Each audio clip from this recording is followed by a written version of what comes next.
Wala nang maraming paligoy-ligoy pa, diretso sa punto na. Maiksi lang ang komentaryo, pero diretso sa punto. Maraming kuro-kuro, may tiwali, may totoo. Dito, sa Puntong Diretso tayo. Punto Diretso. Mauubos yata yung mga nag-o-organize ng mga activities ng DDS, di ba? Ang mga nag-o-organize ng Raids Coalition. Yan, si Mike Defensor, o yan. Sila, So ngayon, itong... yes. So ngayon, attorney, practically 20 na lang yung mga senador. Di ba? Kung sakaling mabago yung desisyon ni Presiding Judge Chis Escudero at yung 2/3 ay kumalaw. Di ba? Kung ang bilang ay 20, yung 2/3 ay 14. Eh paano, attorney, kung may 2 pang senador ang makulong? Halimbawa, si Alan Peter na nagdi-disguise na sa pagpapakapal ng kanyang balbas na kabigote. No? Nagsisimula na siya mag-disguise. Or, pati si Bongo, na 2 ang kaso. No? Sa Ombudsman, plunder, at sa ICC, Crimes Against Humanity. So, kung madagdag yung 2 na yan, mabawasan maging 18, ilan na lang ang 2/3? 12 na lang. Diba, Tony? Yan, dosin lang. Ano na yan? Pabawas ng pabawas talaga yan. Kaya, actually, ang gagawin yan, i-adapt nila yung Abilino versus Cuenco na doctrine dyan sa issue ng impeachment. Kasi, ano yan ang lalabas niyan sa dulo, bakit nga naman dapat isama, i-consider sa pagboto yung mga hindi naman nakalahok sa proceedings ng trial? Ano yan? At ang pagbubutuhan lang naman dyan, ang magbubuto lang naman dyan, simple majority. Ano bang i-adapt natin na threshold ng 2/3? Ang base ba natin ay 24? In that case, 16 yan? Or yung, yung effectively nakapag-participate sa sa impeachment trial. So, ilan na lang yan? 20? Pagka ganyan, magbubutuhan sila niyan. Kahit nakapagsabi na si Chis, presiding judge, na 16, pwede pa namang mabago yan pag may nag-raise ng issue na yan. At kung pag nagbutuhan yan, ang kailangan lang dyan, simple majority. At simple majority ng present, yung quorum. Yes. Kaya, Madalas maraming absent. Lalo na sa maraming absent. committee. Oo. At saka, ang balita ko, attorney, nabawasan na naman yung minority. Parang maraming tahimik na ngayon sa minority. Kahit nga nitong nakaraang linggo, si Pia Cayetano Nald, hindi mo na makitang maingay, parang nag-grind. Yung magkapatid na bilyar, tahimik na Matagal na tahimik yun. Oo. Si Bongo, tahimik. Si Bongo, dati nang tahimik yan Hindi. Ang style ni Bongo, parang Lito Lapid Ayaw niyang sumabay dyan sa na yan. Pero, kaya ang mangyayari dito, ang maingay na lang naman talaga, si Amy Marcos, si Padilla, at saka itong si, Alan.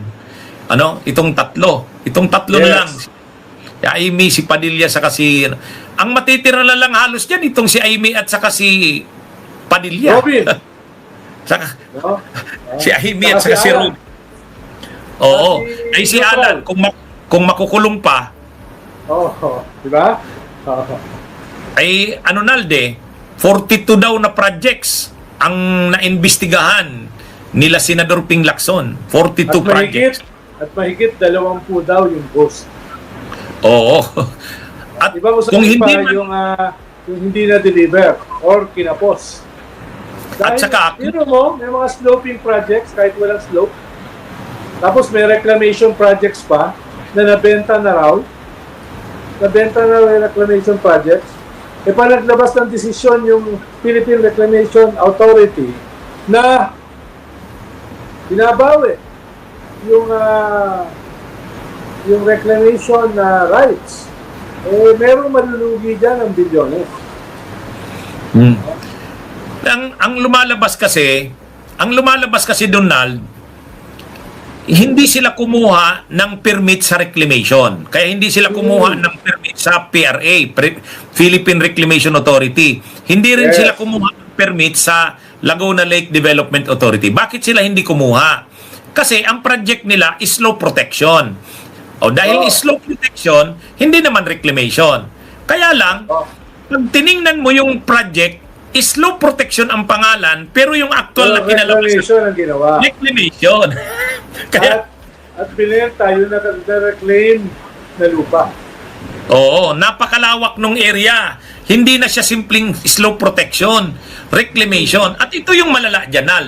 May budget yung slow protection kasi flood control yan. Galing yan sa galing yan sa pork barrel insertions ni Alan Cayetano.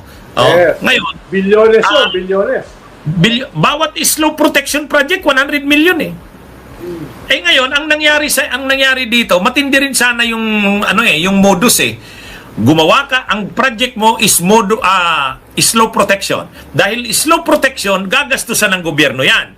Kasi flood control. Pero yung effect niya, yung na-create niya, naka-reclaim siya ng mga lands. O dahil na reclamation siya, pwede mo siya ngayong gamitin, patituluhan. Dapat may permiso sa PRA, Reclamation Authority. sa NLDA. Diba? Oh. At saka dapat private ang kung private man ang nag-reclaim, dapat ang gumastos noon private. Bakit ang Yes. ginastos gobyerno? Pera ng- Pinagpaslang na pera ng- slow protection. Yes, pera ng gobyerno. Kaya patong-patong violation yan, ha?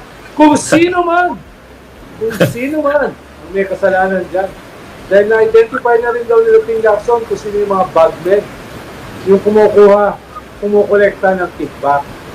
At kilala na rin nila yung boss of bosses. Parang mafia, di ba? Oo. Meron kang Tsaka- mga boss, pero meron kang boss of bosses, yung godfather. Kilala na daw nila kung sino yun. Sino kaya yun? Sabi naman ni Alan Cayetano, Nald, handa naman daw siyang magpakulong. Basta't Eh, di wow. wala lang daw patayan. Ano namang patayan? Ano ba namang patayan? Patayan kagad no? Kung sila yung mahilig sa patayan, siya yung nagdepensa ng patayan sa United Nations. Di ba? Oo. Kanino ba nang galing yung patayan? Di ba? Bunyog, bunyog, halikan na kasama ka. Bunyog, kapag buklod ay may pag-asa. Luzon, Visayas, Mindanao, isa ang pananaw. Sa bagong Pilipinas ang bunyog isisigaw. Bunyog, bunyog.